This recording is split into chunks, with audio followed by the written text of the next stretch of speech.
नहीं नहीं तेरा नशेमन कसरे सुल्तानी की गुंबद पर, नहीं तेरा नशेमन कसरे सुल्तानी की गुंबद पर, तू शाही है बसेरा कर पहाड़ों की चट्टानों में।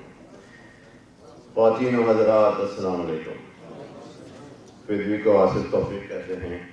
मैं अलीगढ़ एसोसिएशन अटलांटा का प्रेसिडेंट या दूसरे लफ्ज़ों में खादिम आला कहलाता हूँ और अपने आप को अलीगढ़ तहरीक का हिस्सा होने पर बहुत ही फख्र महसूस करता हूँ। आप सबको अटलांटा वालों की तरफ से खुशामदीद कहता हूँ। और वैसे गालिब तो कही गए थे, वो आए घर में हमारे खुदा की कुदरत है, कभी हम इनको कभी अपने घर को देखते हैं। हाज़रीन व नाज़रीन इकराम, अलीगढ़ अटलांटा एसोसिएशन की एक बड़ी मुनफरद बात यह है कि 50% जो लोग हैं वो तहरीकी हैं, यानी वो अलीगढ़ नहीं हैं, लेकिन अलीगढ़ की तहरीक पर का हिस्सा होने में बहुत फख्र महसूस करते हैं और अलीगढ़ एसोसिएशन की तहरीक पर पूरा यकीन कामिल रखते हैं। इसका जीता जागता सबूत मैं हूँ। 4 साल पहले अलीगढ़ जिसमें फारूक साहब, हसन कमाल साहब ने दस्ते शफ़क़त रखा था, यहाँ मैं 4 साल से यहाँ का प्रेसिडेंट हूँ। बाल भी झड़ चुके हैं इसलिए टोपी पहना हुआ हूँ, लेकिन अभी तक दस्ते शफ़क़त बाकी है। कोई अब दरख्वास्त करेगा कि अब दस्ते शफ़क़त उठा लें, वरना टोपी भी नहीं कर सकती। खैर हज़रात, ये हमारी खुशनसीबी है कि अटलांटा वालों को आपकी सोहबत और खिदमत करने का मौका मिला। वाकई अलीगढ़ एक तहजीब का नाम है। जो मेरी वालदा 1945 में ग्रेजुएट कर मुझसे हमेशा कहती थी, आसिफ अलीगढ़ एक तहजीब का नाम है। तो लिहाजा अर्ज़ है कि आज देखा है तुझको देर से बाद, आज देखा है तुझको देर के बाद, आज का दिन गुजर ना जाए कहीं। ख्वातीन हज़रात, अटलांटा वालों की पूरी कोशिश और काविश हुई कि कन्वेंशन के साथ साथ आपके तमाम क़याम और आराम का ख्याल रखा जाए। अगर किसी चीज़ में कोई कोताही रह गई हो तो इसकी जिम्मेदारी मैं कबूल करता हूँ। यकीन रखें, आप लोगों के लिए इन लोगों ने, कारकुनों ने, अहदेदारों ने रात को जाग जाग कर सारे मंसूबे बनाए। लिहाजा मैं सब अटलांटा के कारकुनों और अहदेदारों का शुक्रगुजार हूँ। और आखिर में जैसा कि मुजाहिद साहब कह गए थे, जो अबर यहाँ से उठेगा वो सारे जहां में बरसेगा, जो अबर यहाँ से उठेगा वो सारे जहां में बरसेगा। तो वो जनाबे वाला वो अबर इसी वक्त अभी अटलांटा में बरस रहा है। Welcome to Atlanta.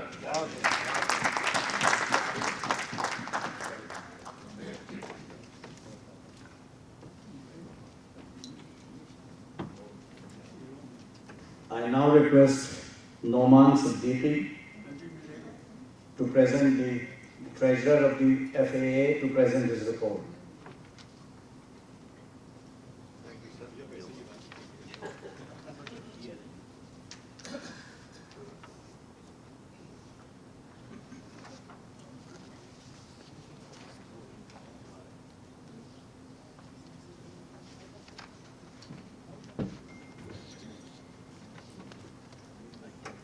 Assalamualaikum.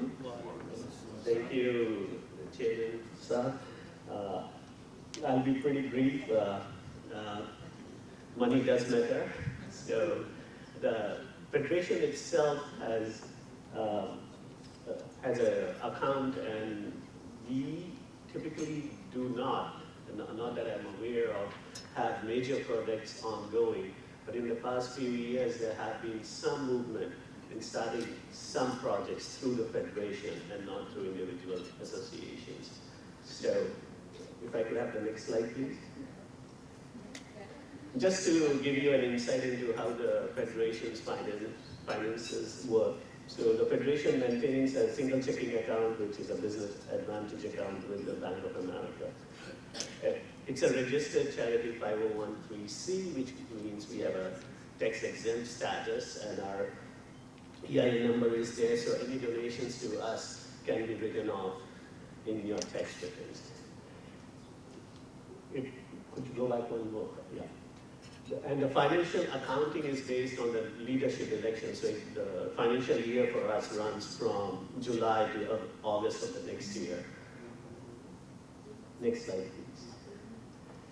And there are 4 major categories which I have identified which act as revenue stream for the Federation. These are the annual conventions, such as this, Mushaira, that the associations take part in, and it's conducted throughout America in various cities. The counselor and membership fees, so every year all the associations actually pay a membership fee and also the counselor's fee.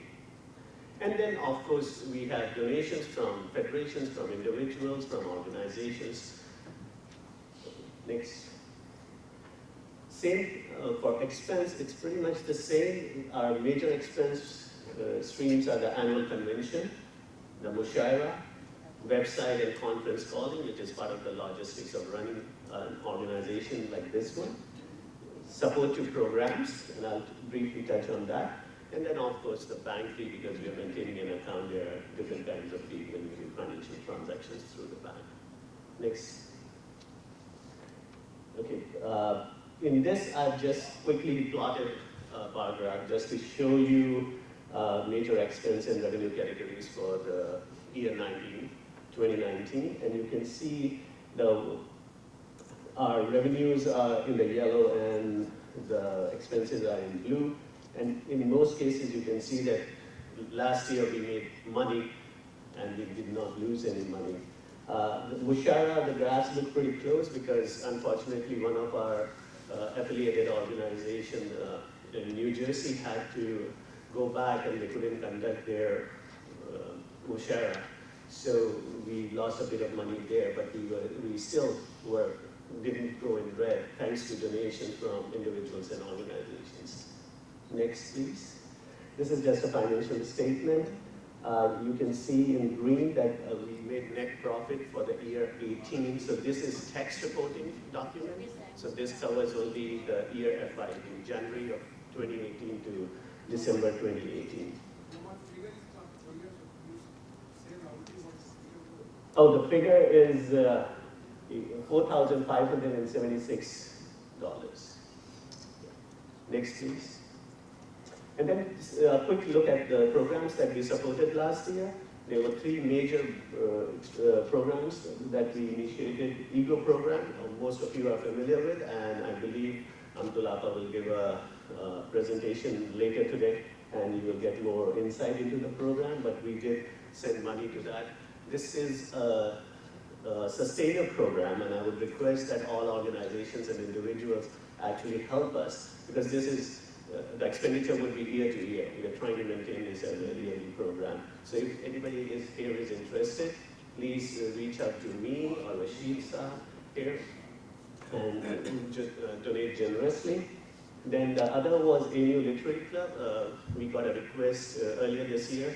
The Literary Club was trying to schedule an event where they had invited a lot of people from India. And they needed some fund. So we covered the extra funds that they needed. And then summer internship, this was something new for us. We got 2 applicants this year who had applied for summer. These were engineering students who were applying for a summer program here in US industries. And we are happy to report that we did support them, one of them. Okay, last slide. And I would just like to say thank you, a big thank you to all the donors. Also a big thank you to Mr. Khalid Naseem, who does the taxes for us. And then a big thank you to all of you for your attention. Thank you. I now request Mr. Faraz Hassan, Secretary of the Federation, to present his report.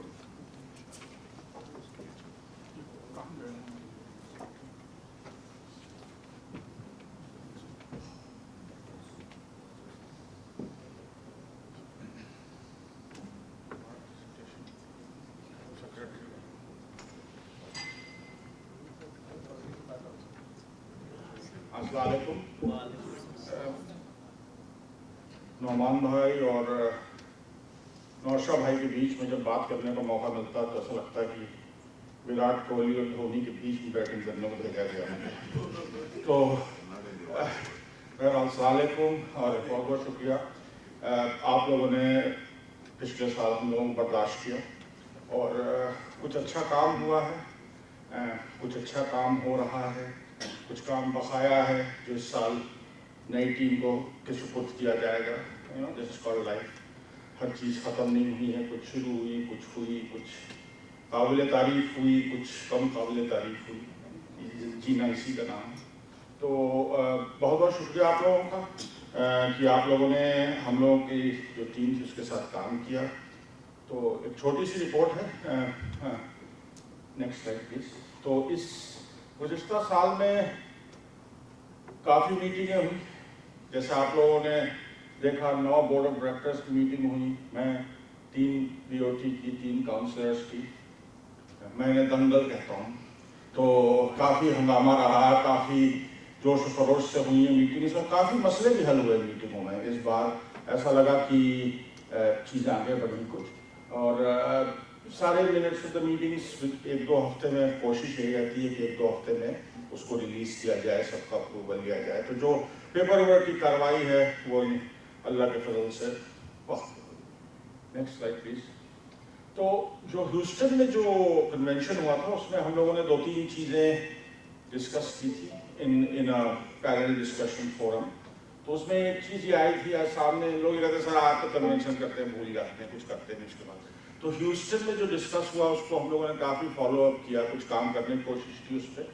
तो एक topic जो discuss हुआ था उसमें था कि resources the AMU alumni could provide in the area of science, technology, art and business. तो जो ओपन यूनिवर्सिटी की जो बात चल रही थी, सुफियान यहाँ बैठे हुए हैं, उसका नाम अब चेंज हो गया है Aligarh Academy of Enrichment Program से के नाम से। तो सुफियान इसमें काफ़ी इन्वॉल्व है। आप लोग जब अलीगढ़ जाएं और अगर ओपन यूनिवर्सिटी के जो ओपन यूनिवर्सिटी थी और उसका नाम चेंज हो गया है, अगर कुछ कंट्रीब्यूट करना चाहें तो सुफियान साहब से मिलें, वो आपके साथ बात करेंगे, काम करेंगे इस चीज़ के ऊपर। कुछ लोगों ने ये सजेस्ट किया था कि भाई यहाँ से हम पढ़ाएंगे स्काइप के ज़रिए। तो यूनिवर्सिटी ज़्यादा इंकरेजिंग नहीं थी इस चीज़ के ऊपर, बट बहरहाल कोशिश की गई थी, हम लोगों ने रिक्वेस्ट की थी और रिक्वेस्ट अभी आगे भी होती रहेगी। तो इस पर काफ़ी डिस्कशन हुआ था और सुफियान ग्रेशियसली एग्रीड कि यहाँ से कोई भी जाके कंट्रीब्यूट करना चाहता तो उनसे बात करें। और दूसरी चीज़ जो थी, हम लोगों की वहाँ पे resources that AMU alumni could provide in the area of competitive professional research। तो जो वहाँ की जो कोचिंग एकेडमी है उसमें उसकी हालात कुछ बहुत अच्छे नहीं हैं, कुछ फाइनेंशियल तंगी भी है। 2 मिनट बच्चे बता रहे हैं। तो फाइनेंशियल तंगी भी है और भी चीज़ें हैं। तो वहाँ के जो उसके जो डायरेक्टर हैं उनसे हमारी नौशा भाई की भी बात होती रहती है, प्रोफेसर अंसारी से। तो वो एक रिपोर्ट तैयार कर रहे हैं कि how can the federation here help. तो वो रिपोर्ट अभी आएगी। तो मेरी रिक्वेस्ट है कि जो नई टीम आ रही है उस रिक्वेस्ट पे गौर फरमाएं। Next slide please. ये लास्ट है, ये नौमान साहब ऑलरेडी बता चुके हैं, मैं ज़्यादा इस पर नहीं करूँगा कि हमने क्या हेल्प किया एजुकेशनल सेंटर्स को मॉडर्नाइज करने के लिए। तो मनपत फाउंडेशंस को हम लोगों ने तो कुछ नहीं दिया, लेकिन हम लोगों ने बहुत रिक्वेस्ट की है और एसोसिएशंस ने काफ़ी दिया। मैं जब डैलस का प्रेजेंटेशन करूँगा तो मैं आपको बताऊँगा। EGO को हमने दिया, अमतुल आफाज जिसके बारे में बात करेंगे, 6000। ऋषभ आ रहा था यहाँ पे, उसको $2000 दिए गए। Federation is not as rich as the individual associations are. तो हमने रिक्वेस्ट ये भी की कि भाई $500 सारे एसोसिएशन फेडरेशन को दें। तो अब रशीद भाई कलेक्ट करेंगे इसको इंशाल्लाह। Next slide. मैं टाइम की वजह से कर रहा हूँ। बाई लॉज अमेंडमेंट के लिए एक कमेटी बनी है, मोइन भाई शायद यहाँ बैठे हुए हैं कहीं पे। हाँ, तो वो प्रेजेंट करेंगे। अगेन प्रपोजल दिया जाएगा, सबके अप्रूवल होगी, जो प्रोसेस है वो फॉलो होगा। आज मेरे ख्याल से इसके बारे में कुछ बातचीत भी होगी। तो ये चीज़ बहुत ज़रूरी है और एक काम हुआ है। Next slide please. ये इस साल का मुशायरे का शेड्यूल है।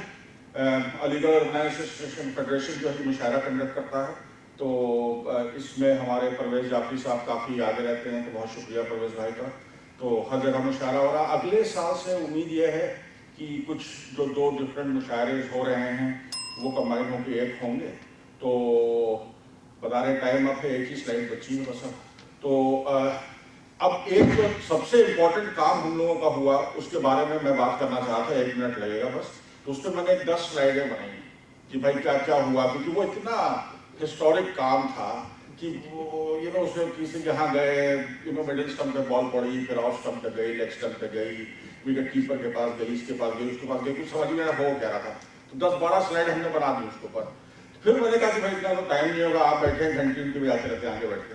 तो फिर मैंने सिर्फ उसकी एक ही स्लाइड में उसका जूस हमने डाल दिया कि जो 2 एसोसिएशंस मैरीलैंड और इसके एक साथ आए हैं। Next slide please. और इसको मैंने कहा है 2019 अ लव स्टोरी। तो ये इसकी इब्तिदा है और अभी आगे बहुत कुछ होना है। तो बोथ एसोसिएशंस वेलकम। अब डिटेल क्या बताऊंगा, आप लोग सब एक हर आदमी इसके ऊपर एक किताब लिख सकता है। तो सबको मालूम है, 12 स्लाइड दिखाने की कोई जरूरत नहीं है। बहरहाल बोथ एसोसिएशंस ओपन हार्ट से वेलकम कर रहे हैं आपको। आइए, भाईचारे के साथ रहिए, let us grow, work for a good cause. और हम लोगों को जो निकल रहा है ग्रुप, हम लोगों से कोई गलती हो माफ कीजिएगा।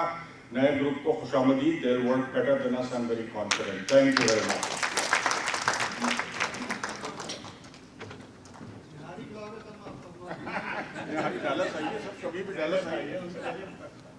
आपकी 10-12 स्लाइडें भी बहुत कम थी। I now request Dr. Mausha Asrar, President of the Federation of Aligarh Alumni Associations, to present the report.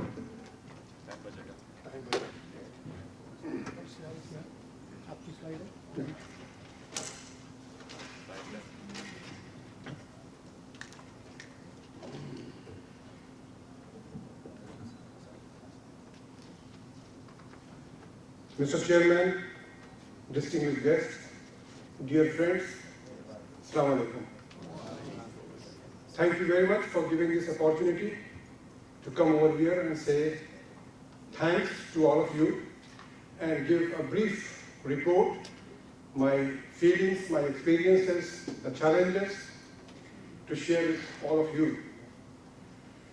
I would like to start with heavy heart in the sense that during this year, 1 year, we lost 3 of our people, which were very valuable to our Aligarhian community.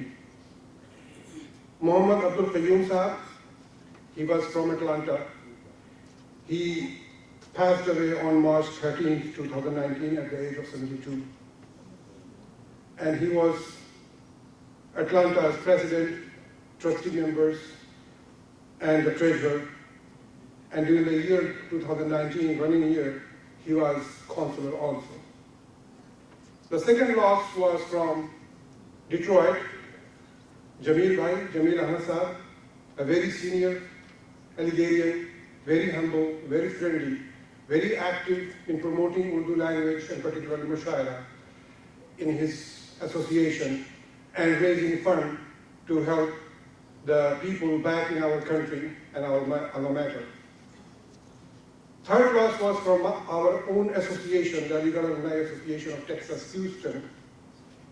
He was Dr. Muhammad Asghar. He passed away at the age of 52 on February 2nd. He was in Aligarh from 82 to 96, very young person. He was suffering from lung cancer. मौत से किसको रिश्तेदारी है, आज वो कल हमारी बारी है। बट द थिंग इज कि अरसे उम्र जो गिनिए तो फ़कत ये गिनिए कौन कितना है जिया, जीने को जीने की तरह। The great story of his death और achievement of his life is that when he was struggling and fighting against cancer, he and his wife, Samina Salim, both of them, they initiated a charity fund, Ali's Care, to help the people, poor people who are suffering in Aligarh from cancer and they do not have enough money to get proper treatment. And that was a big achievement. And I'm very proud on this organization and his life and his wife that today, as per my information, there are 21 people who are getting full financial support for cancer treatment in Aligarh. And out of that, 3 or 4 people have been cured. They are, of course, under monitoring, but they got cured. They were poor of the poorest, because I know some of them, I have seen the videos. And here, Mr. Safshak and Mr. Aftab, they have already distributed some pamphlet for more information, and you can contact them. So, now, coming back, it's a great day for me, and a highly blessed day that I, with the help of my team, accomplished almost all the responsibilities assigned to us. Let me start with the association's biggest challenge, federation's biggest challenge, and so-called complicated issue of membership of the 2 associations from Maryland and Washington, D.C. area. Apparently, it was a very complicated issue. We have spent a lot of time and tried to analyze. Then we realized that there is a bottleneck where things are choking and the fluid is not passing through.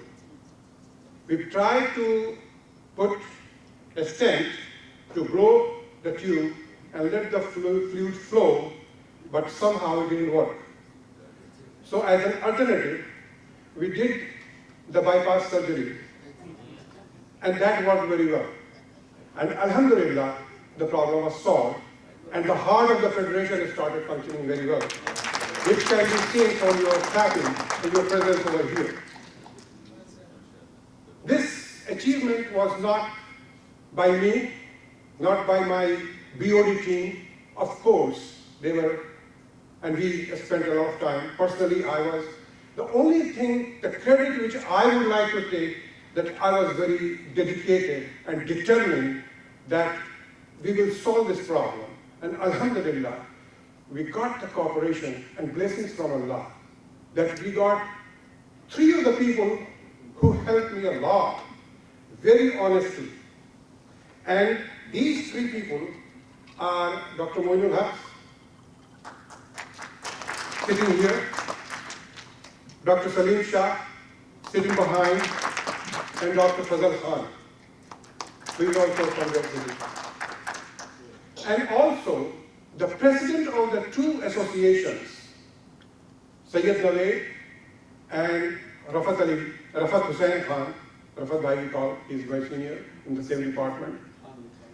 So Rafat Hussain, these 2 presidents, they helped a lot, and we found them very cooperative and flexible and accommodative. So let me have the honor to say that these gentlemen helped us at every step, keeping the federation's interest ahead of their personal relations or opinion.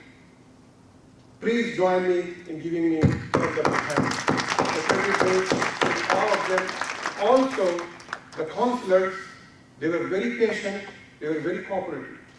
So this is the biggest achievement, and hope that our federation is one, we are one, and we will be one in future. Other achievements, Mr. Faraz has already mentioned very clearly, so that I will skip. And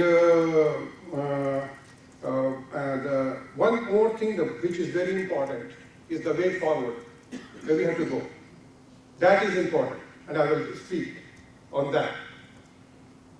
The federation is feeling very intensely and all the time to help our alma mater and to our nation.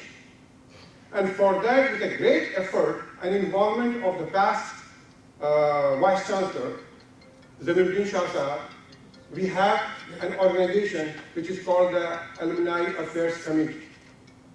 Alumni Affairs Committee is to liaison between federation and associations and the university. But somehow, during this year, we found a big communication gap.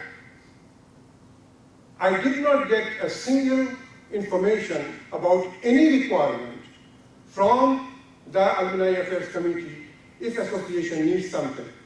I was getting from other resources, but not from the Alumni Affairs. And so there is an intense need to break this communication gap and do something. Even when the alumni meet was there, as the president and the federation, we did not get any official invitation except a WhatsApp one sentence that reunion is on such and such date. That's it.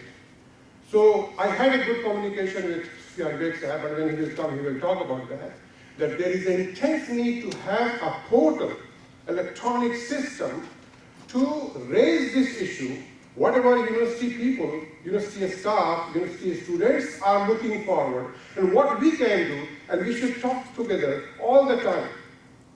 So this is a very important, otherwise we will, our effort, our money will go randomly, not in the focused direction, and it will be distributed in small pieces. So that's very important. And lastly, I will say that we are thousands of miles away from AMU, but our heart is always with our alma mater, our nation. And that feeling should continue. And we have to be one, and we have to let the new wave come, bring more energy, fresh air, and join together hand in hand so that we should have a feeling that Maho Anjum se sajaye, Aao milke anjuman, ho zamita asla, mera chaman, mera chaman. Thank you.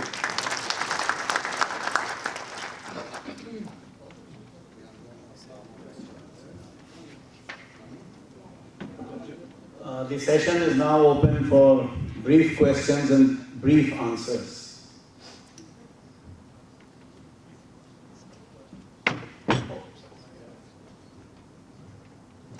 Yes, please. Is it to me? Yeah. Bilkul. I don't come every year. That I know. But I am quite aware of You're welcome, anyway, yes. federation's activities. I'm quite aware of. हमको आज तक 10 साल में ये समझ में नहीं आया कि फेडरेशन में इतनी मीटिंग्स तो होती हैं, बोर्ड मीटिंग्स होती हैं, बहुत कुछ होता है। फेडरेशन का कोई एक जनरल प्रोजेक्ट है जिनमें जो एक तो होता है कि आप एसोसिएशन से बारो करके कोई प्रोजेक्ट ले लेते हैं and then you do on behalf of federation और on behalf of those individual association, but why there is no project, there is no project of federation itself which is operational at AMU और elsewhere in India. Love तो बहुत करते हैं AMU को लोग, India को बहुत लव करते हैं, but what we do actually besides meeting? Okay. Is there a project? Yeah, good question. Thank you very much for raising this issue. I appreciate your question, Raziuddin sir. The answer is that we have to see our resources. Yeah.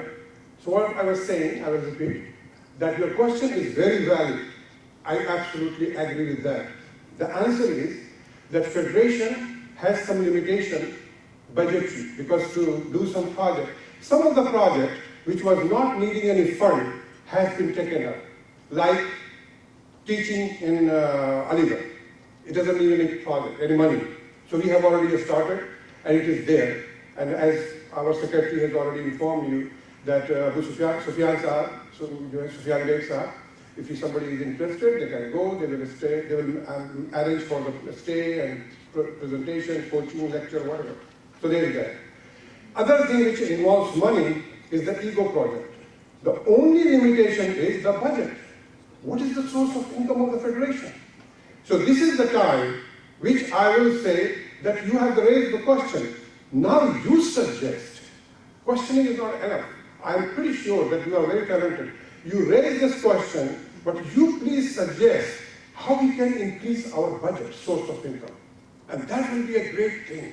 If we come up with a solution or with an option or with a program that this is how Federation can raise the budget, and then we can move forward, we will have enough projects. Yes, Mr. Salim.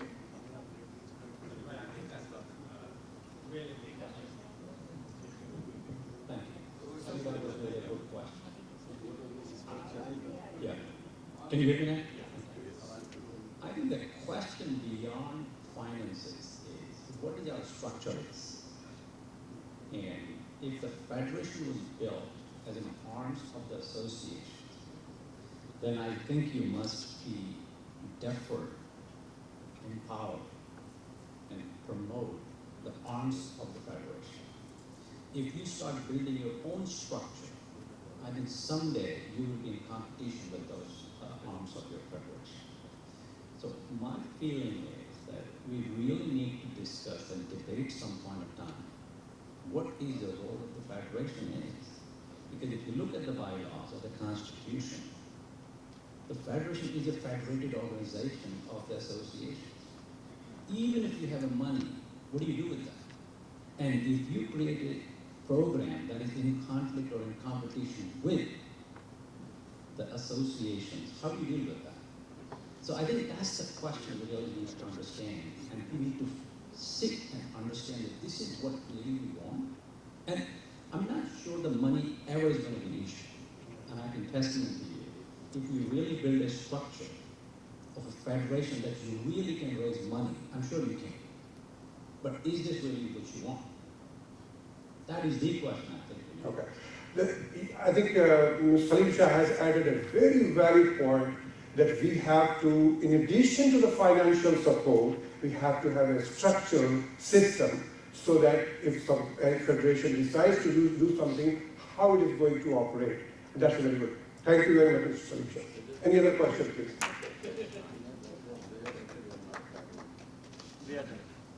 Thank you very much. Thank you very much. This session is now closed.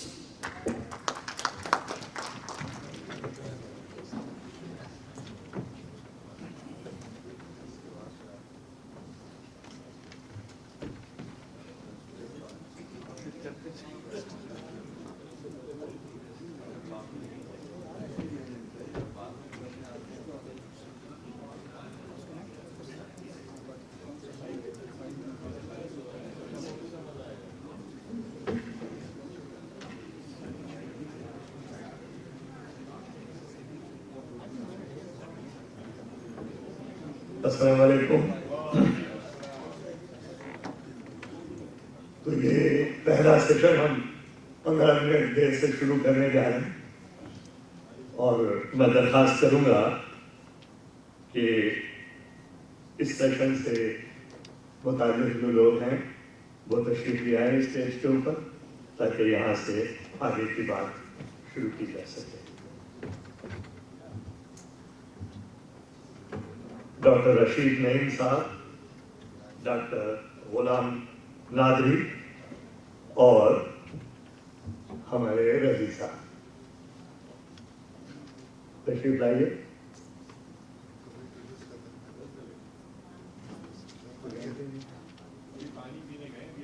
अभी पानी पीने गए?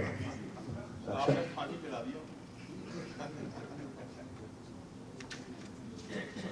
अच्छा। सैयद नवेद साहब, शुक्रिया कि आप तशरीफ ले आए वक्त के ऊपर। हालांकि आपके साथ इमरजेंसी थी, खुदा करे सब घर पे खैरियत हो आपके, और शिवा चली गई वापस, मगर आप मौजूद हैं, बहुत शुक्रिया।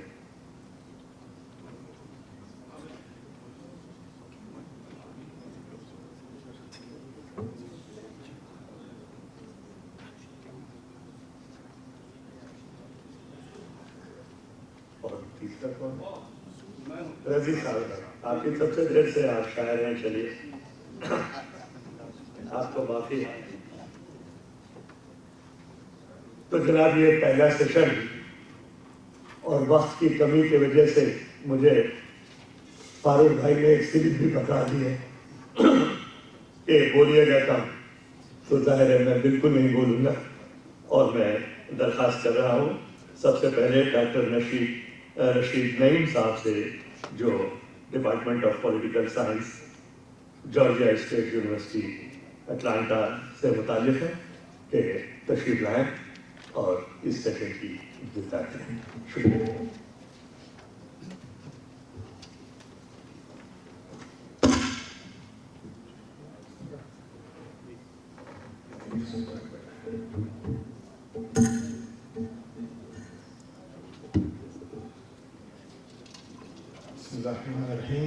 Assalamu alaikum, everybody. This session is devoted to looking at Aligarh University and its potential and need for things that the university should be aiming for in the 21st century. And so after I finish, I think I'm going to give a slightly different perspective on this. And then my colleague, who's also from Georgia State, by the way, we're both from the history department at Aligarh, will also talk about the same topic.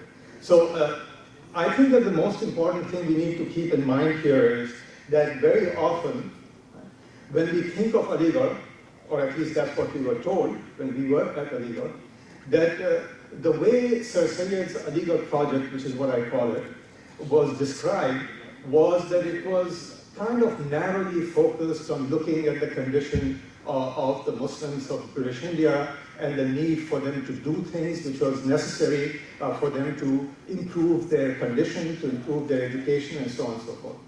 But my argument is that this was, Sir Sayyid's Aligarh project was actually something much bigger. It was really, Sir Sayyid, in my view, was one of those people who in the late 19th century tried to revive what I call the Muslim intellectual tradition, which had all but died out. And I think the Aligarh project was doing that. What was told to us about, yes, this is meant to help the community get back on its feet and all those kind of things, that's absolutely true, it's not false. But I think it needs to be put in a much bigger context than the way we are currently looking at it. And the reason I say this is that if we look at it in the bigger context, then what we think should be happening with Aligarh in the 21st century will make a lot more sense. So I will call your attention, I'll spend a little bit of time talking about what I refer to as the Muslim intellectual tradition and the heritage of search for knowledge and education, which is actually part of Muslim civilization across the board. Right? So this is how history is taught. This is how history was taught to us when I was in school. This is how the universes moved. There were the Greeks and the Romans, then there were the Dark Ages, and then from somewhere, nowhere, we had the Renaissance, and suddenly we had the modern world.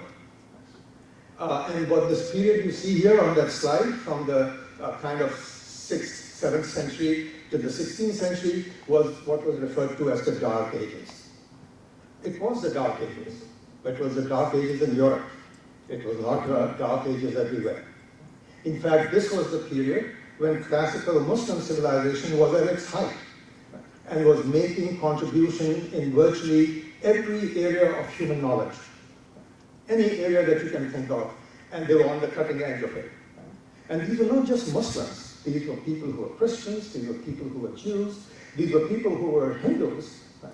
Who were making contributions to human civilization as part of the educational project of Muslim civilization. And I think this is very important to remember. I think that we were guided in those days by a verse from the Quran, which is mentioned very often. I'll just read the translation here.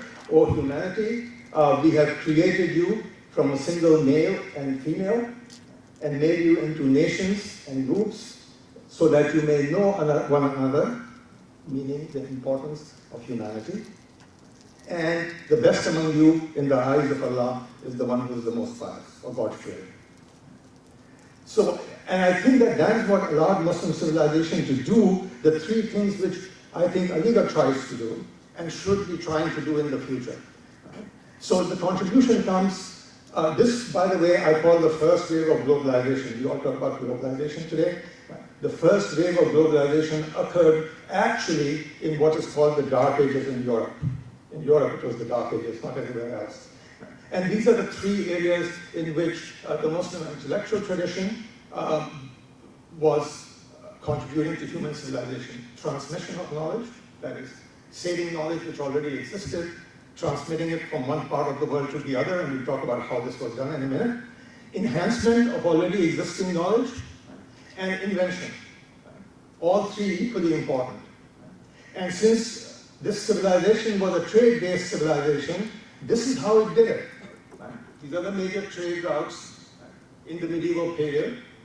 And it is through these that that knowledge was transmitted.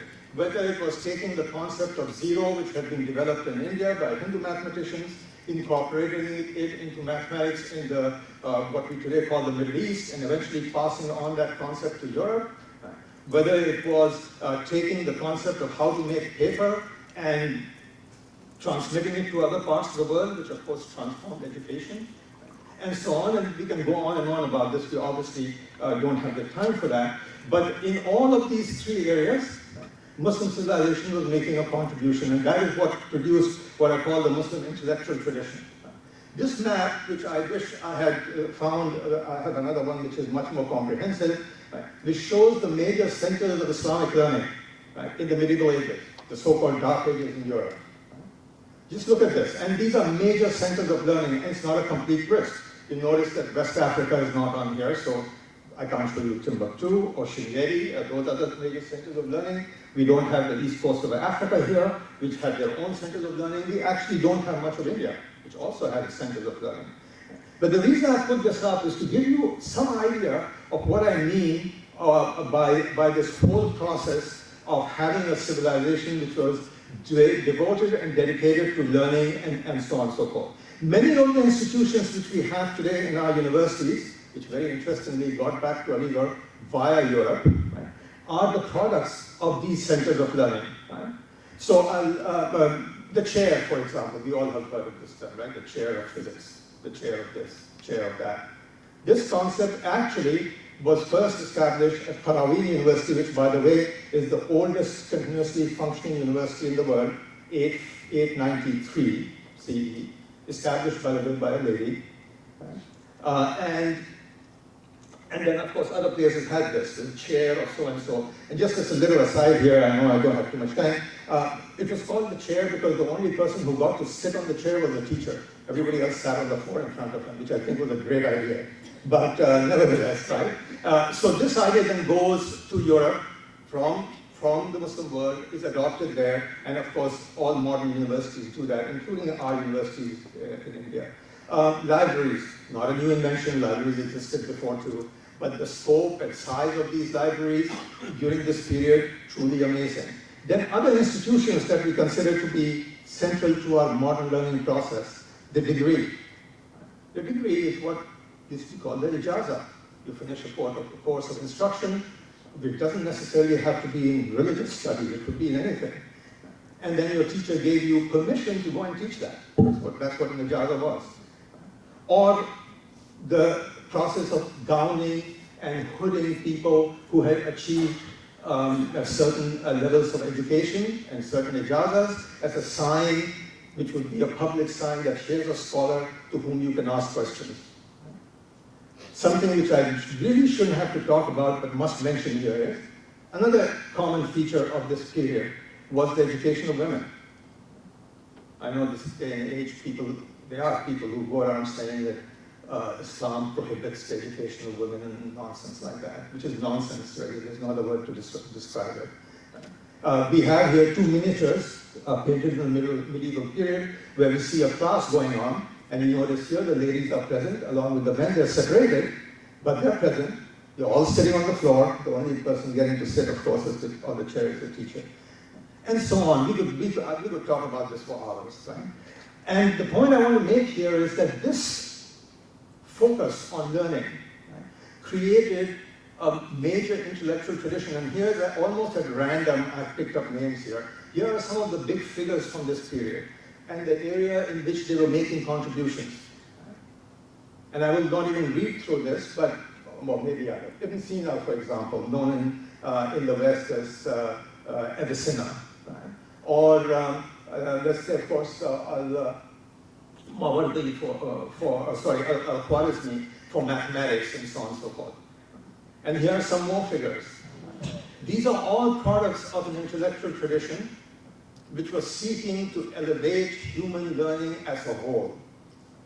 This was not about, let me get a degree in X so I can make some money and survive. That was a secondary factor. The main factor was pursuit of knowledge, because the belief was that the more knowledge we have, the better understanding we will have of God's will and God's plan. And that was the approach. And there are many ways in which process, of course, had an impact on Europe. I'll just mention a couple here, and then I'll end very quickly. Initiated the humanist movement in the West, introduced historical sciences to the West, the way history is studied now. The scientific method, or the inductive method of inquiry, which Muslim scientists in that period were the first to start using. The harmonization of philosophy and religion and faith, which is a big problem area in Europe. Stimulation of European mysticism. And of course, all this played a role in the birth of the Italian Renaissance, which is considered to be the part, the actions or the process which led to the great revival of Europe. I see the Aligarh project, and I'll tell you why in a few minutes. I will take a few minutes, I think. Is really, in my view, an attempt to revive that intellectual tradition which by the 19th century was all but dead. And it is people like Sir Syed who actually understood the importance of that intellectual tradition as necessary not only for the revival of the Muslim community of South Asia, but for the revival of Muslims all over the world and the world as a whole, right? Service to humanity. Right? So Aligarh is not just a copy of Western educational institutions, right? People say, oh, Sir Syed went to England, he came back, he saw Oxford, he said, I want to make Aligarh like Oxford. Where did Oxford get the idea from? Right? They got it from Azhar and from Qarawin, right? This is not simply an institution to educate Muslims so they can become part of the new professional classes which were emerging in India at this time during the British period, though that was a goal too. Right? And I point you all to Sir Syed's own writings in Tahzib al-Akhlaq, which was a journal that he used to bring out regularly, where he constantly talks about this wider vision that I'm talking about here. That is, this is not just some, I'm not saying this in any way, this is not a polytechnique where you learn to do some task and go out and perform them, right? This is somewhere where your brain is supposed to be stimulated, where you become a more complete human being, and you are capable of making contributions way beyond what you are learning as a way of making your living. So Aligarh was meant was an attempt to revive a powerful intellectual tradition. And I'll end with a quote from Sir Syed here, which says, do not show the face of Islam to others, instead show your face to followers, as the followers of true Islam, representing character, knowledge, tolerance, and piety, which I think should be something that we all need to keep in mind constantly when we talk about Aligarh. And my last slide is talking about this, and I'll leave it all to Dr. Nadri to pick up here. Right? So I think Aligarh's future role is really globally to continue to do those things or restart doing those things which classical Muslim civilization did in the area of education, right? Transmission of knowledge, enhancement of knowledge and invention. And I think in the Indian context, especially nowadays, Aligarh has a very important role to play by empowering all people, all Indians, through education and preparing students with a global vision, but the ability to act locally. That's number one. Number two, I think Aligarh needs to empower all those forces, all of them, who believe in in continuing, India continuing to be a multicultural society, which without getting too political is under serious threat now. Okay? And number three, it needs to provide a space for people, I have to use my glasses here, I'm sorry, providing a space where it is possible for people from different backgrounds to cooperate and learn and show that it is possible for India's diverse people to live and work together instead of being further divided and further broken into pieces, which is terrible for India and it's terrible for everybody, and it's terrible, including Muslims, Hindus. It doesn't matter who we are talking about. So that's all I have to say. And what I want to say is, as the others talk about the future, ideas about Aligarh, I want you to remember this is not something which happened in the 18th century. This is an attempt to revive a very old and powerful tradition, intellectual tradition. Thank you.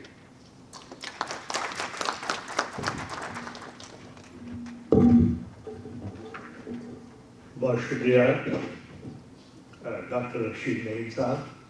और मैं जानता हूँ कि एक professor को अगर बोलने को कहा जाए तो 45 मिनट का टाइम तो कम से कम होता ही, और ये बड़ा जुल्म है कि उनसे कहा जाए कि 15 मिनट में आप बात ख़त्म कर दीजिए।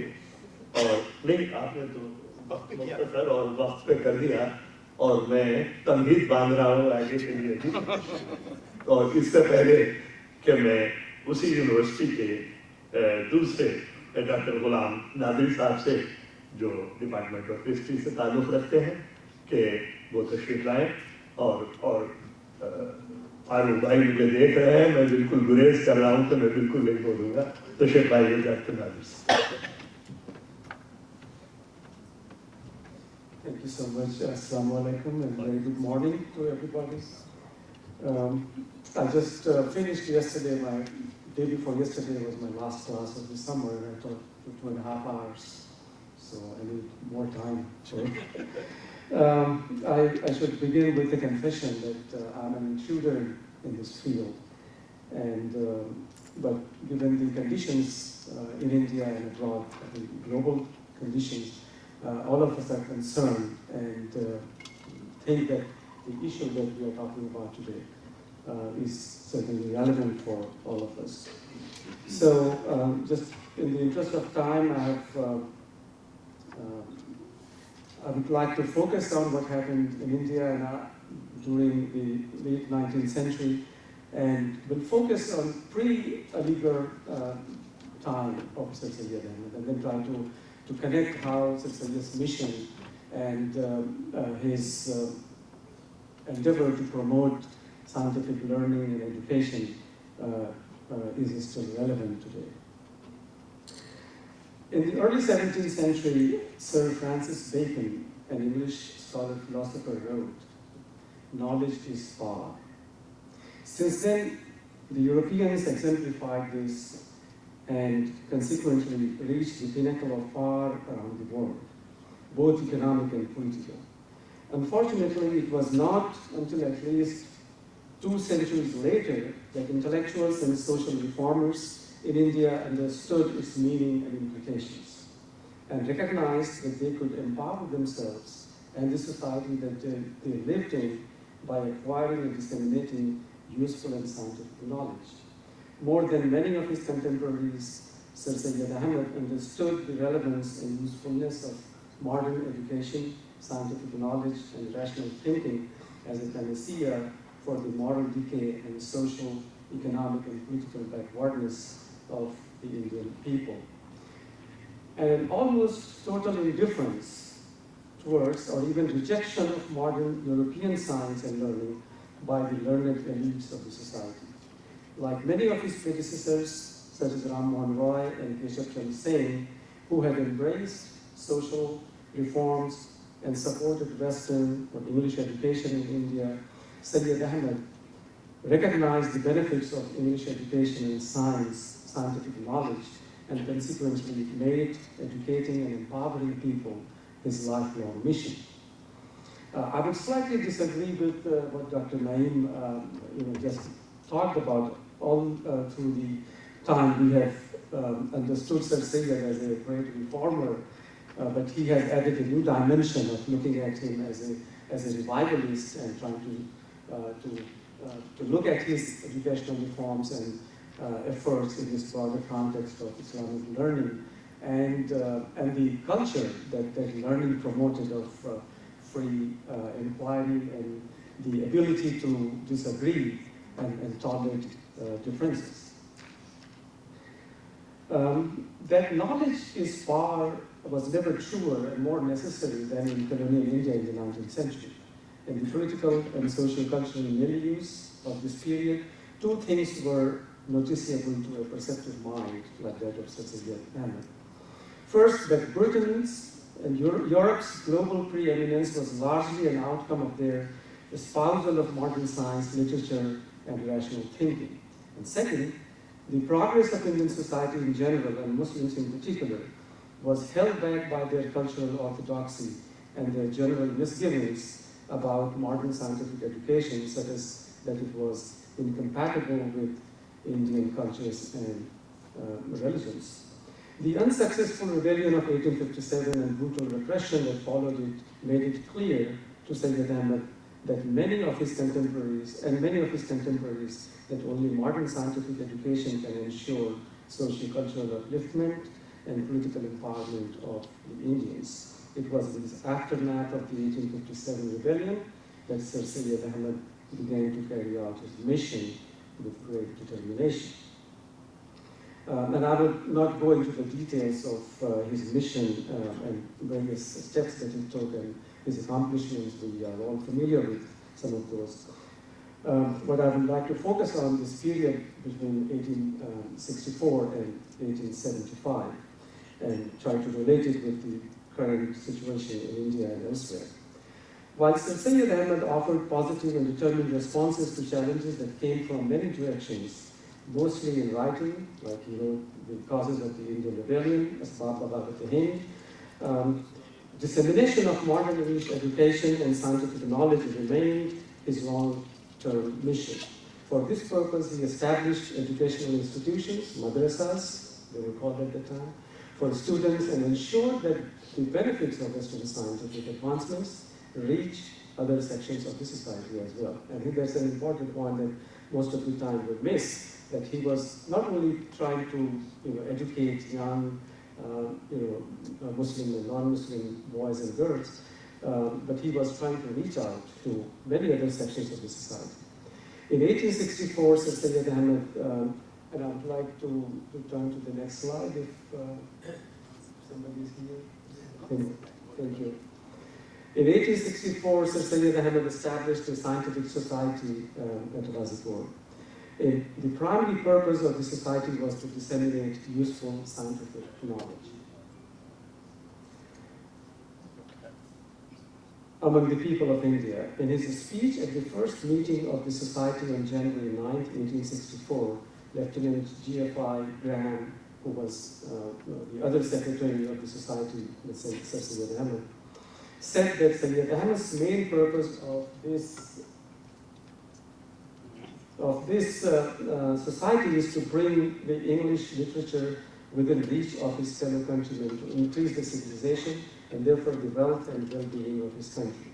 He quoted Syed Ahmed at length, which I have put here. Observe the society into which literature introduces us. We are brought by it into contact with minds of the loftiest order, and what does more